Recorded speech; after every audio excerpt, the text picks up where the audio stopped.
կապված իրադարձություն կարող է լինի։ Ես չեմ կարող դա ասել։ Միգուցե ամսվա հետ կապ ունենա, հա, այսինչ ամսին 26 թվականի։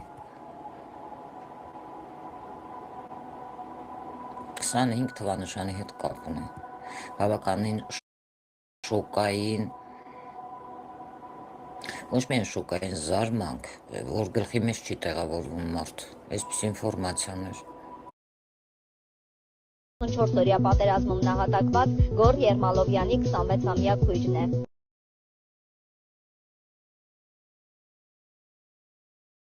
Այսօր դեկտեմբերի 31-ին ողբերգական դեպք է տեղի ունեցել Երևանում։ Ժամը առավոտյան 9-ի սահմաններում Հրազդան գետում հայտնաբերվել է աղջկադի։ Ինչպես դեպքի վայրից հայտնում է ֆոտոլրագրող Գագիկ Շամշյանը, դեպքի վայրում հավաքված մի քանի քաղաքացիներ ասել են, որ մահացածը դեկտեմբերի 26-ից որպես անհետ կորած որոնվող Արցախյան 44-օրյա պատերազմում նահատակված Գոռ Եռմալովյանի 26-ամյա